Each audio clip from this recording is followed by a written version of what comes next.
Okay, everybody. The last time I talked to you, I was on the island of Patmos, and now I've reached the island of Samos, basically as a layover on my way to Ephesus.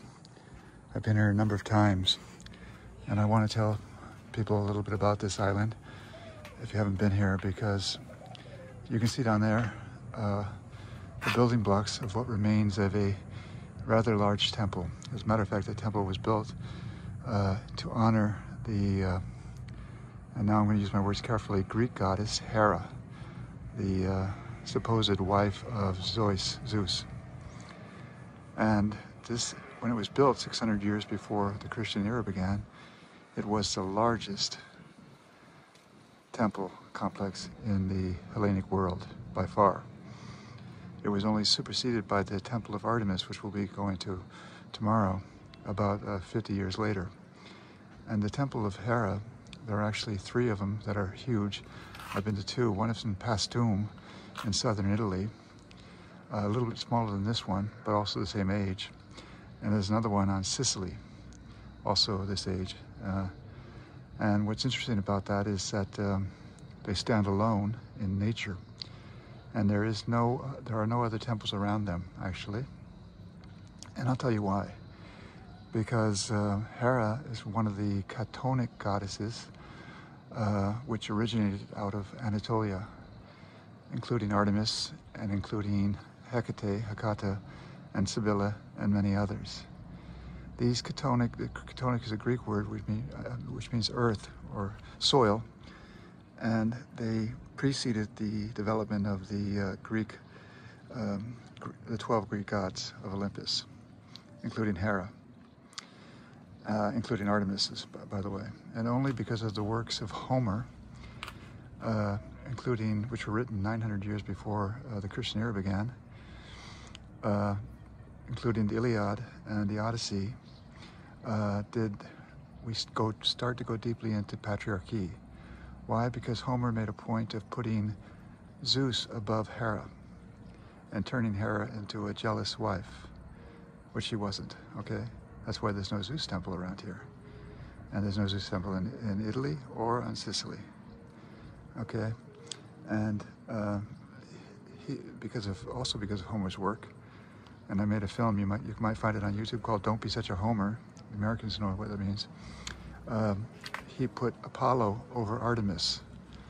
And Artemis of Ephesia, which we're going to see in the next couple of days, has nothing to do with the Artemis that was later turned into by the Romans as Diana. And there is the port city there, you can see it there. And the port city, the jetty, is built up of massive marble stones, which when they destroyed the temple there, they carried them and built up the port in the Panagia. And there's also a sacred way, which ran 6 kilometers, 5 to 6 kilometers from there to the port city. Why? It's a classic Hellenic design. We know that from Malay, with the Temple of Apollo. We know that from Ephesus, because the people who came then to visit these temples might have been wealthy, and they would dock there. But through this walking, they would go into a state of trance and stillness in order to have an encounter with the god or goddesses, in this case, goddesses. Now, where am I now? I'm up at a monastery built for the Virgin Mary. And why am I here? Well, recently there's been a lot of work on trauma, early childhood trauma, which I've also gone deeply into myself, but also prenatal trauma. A lot of really important work's been done on that. And all of us were born of a biological mother through the birth process. But the thing about the Divine Feminine is they offer us a rebirth, a new birth. And this monastery, and I'm going to show you now, was constructed here because there is an extraordinary cave here. And this cave probably was in use before the advent of Christianity. It fits that this is now a place to honor the Virgin Mary, because all of the Chthonic goddesses were virgins, especially Artemis, and probably Hera, and probably Hecate. Now, you can imagine that, and this cave is extraordinary. I've been here, I made a film about it a couple of years ago, but now in regards to prenatal trauma, which a lot of us went through, including myself. And for that, we built up a survival mechanism. And this cave, either it's hand carved, or it was a natural formation, is now turned into a place to honor the Virgin Mary, which fits, okay? But back then, before the advent of Christianity, and that's why it flows perfectly from one religion into the other, this cave was used to celebrate other goddesses. And if we go down in, and I'm going to do this now, it's like we're going down through the birth canal into actually ending in the womb. And I think back then, people would use this to undergo a rebirth through the goddesses.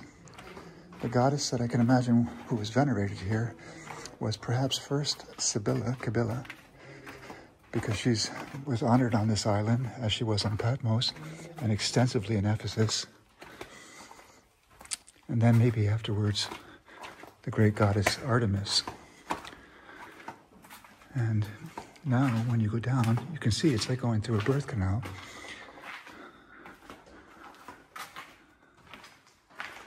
They built a chapel to honor the Virgin Mary here. And this reminds me of the talk of Christ with Nicodemus, when Christ told Nicodemus, you have to be reborn again. And he said, you mean I have to go back into my mother's womb? And he was a wise man, Nicodemus, and a kind man. But he didn't get the message of Christ, which is to be reborn. And so this is more or less the end of the cave here, which would be a full entry back into the womb.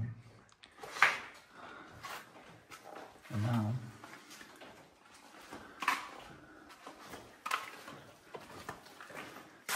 if you follow that logic, then what happens when you leave this womb, you then exit the